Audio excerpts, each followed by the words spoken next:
Kenya's main opposition coalition has announced plans to hold direct engagements with the public as it prepares for talks with the government on electoral reforms. Azimio La Umoja coalition, led by veteran opposition leader Raila Odinga, said it remained committed to easing political tension through dialogue after its anti-government protest turned violent last month. Now, the coalition plans to hold its first town hall meeting on Thursday, followed by a public rally on Sunday in Nairobi. Both the ruling coalition and Azimio have named their representatives in the talks, which Odinga has called for the talks to be expanded beyond parliament, with the opposition calling on government to come to the table with clean hands, unclenched fists, and a commitment to an honest and transparent process that engages all the issues bedeviling Kenya. Now, last month, 3 people, including a police officer died and property vandalized in anti-government demonstrations that also left hundreds of others injured. And of course, Arise analyst Mark Bichachi joins us now to discuss preparations for those talks and whether or not all of these could be a repeat of the 2018 handshake between Kenyatta and Raila Odinga. We will also try to find out from Mark how bad the cash crunch in Kenya is and how workers are coping with delay in payment of salaries.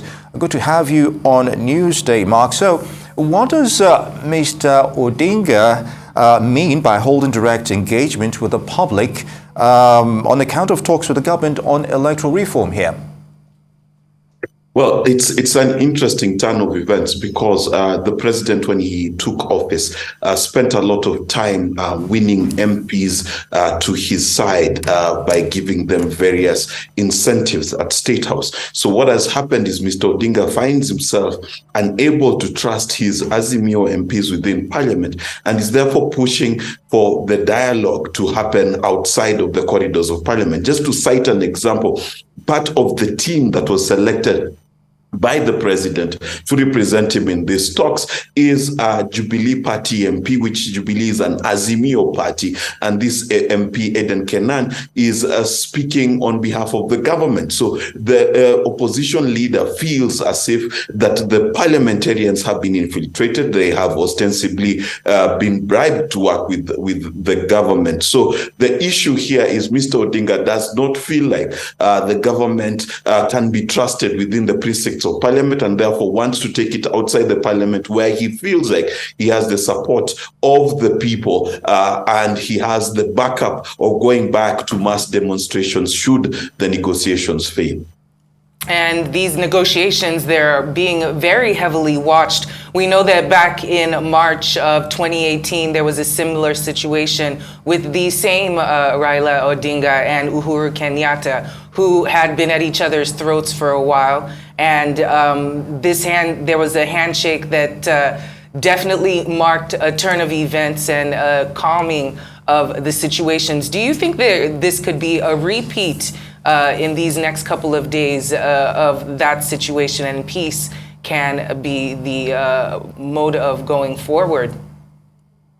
Well, the answer is yes and no. Yes, in the sense that we will have these negotiations ostensibly to bring some sort of semblance of peace and normalcy between interactions of the opposition and the ruling party. But at the same time, President William Ruto has spent a lot of time insisting that he will not have a traditional handshake as he has had with Uhuru Kenyatta and previously with Mwai Kibaki as president. So the president, even though reports now show that he was the one who reached out to Raila Odinga to call off the demonstrations, he has also gone out of his way to say that he will not have a traditional handshake in which you cannot differentiate between the opposition and the ruling party. So yes, there will be negotiations. Yes, there will be trading of ground and yielding of ground.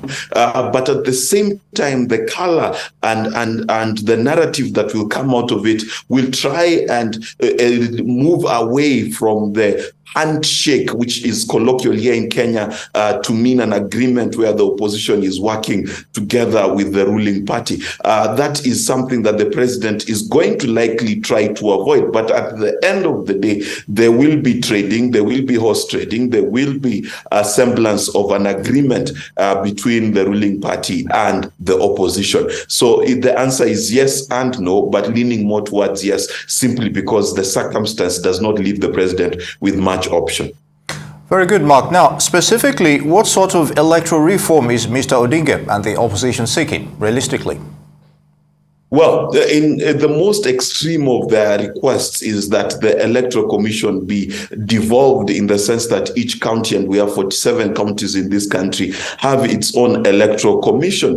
This is the more extreme of their requests, but they've also requested that the selection panel for the commissioners of the Independent and the Electoral Boundaries Commission be reconstituted to represent a wider political base. That is the more simpler of their requests. The other complicated request is for them to request that the servers of the previous election be opened so that scrutiny can be done on them. Now, of course, this is something that has been requested before after the 2017 elections. I doubt it is going to happen. But in terms of them being able to choose and declare who is going to be in the selection panel, that is something that already the president has given grounds to.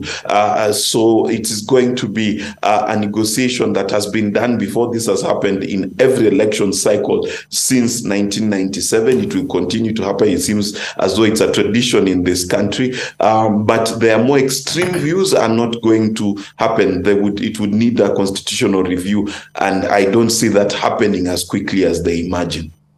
All right.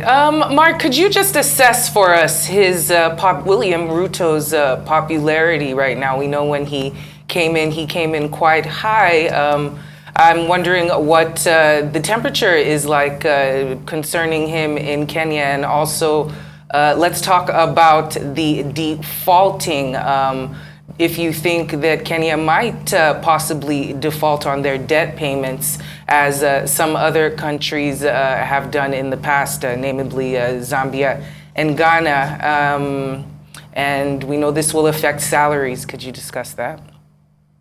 Well, the truth is that as we speak today, which is the 12th of April 2023, the government of Kenya, for the first time after many, many decades, has defaulted on paying its employees in time. Many civil servants have not received their salaries. Members of parliament have not received their salaries, and various other institutions. That means that the government is in a cash crunch. They have admitted to this. And what this has done is it has had two effects. Number one, a lot of the people who had shown support to William Ruto's government are beginning to doubt his ability to steer the economy and his ability to deliver on his promises. And number two, those who remain loyal to him are finding themselves quite silenced in their rather boisterous support of him. He is left with a core base that is still speaking to his support, but the way the country is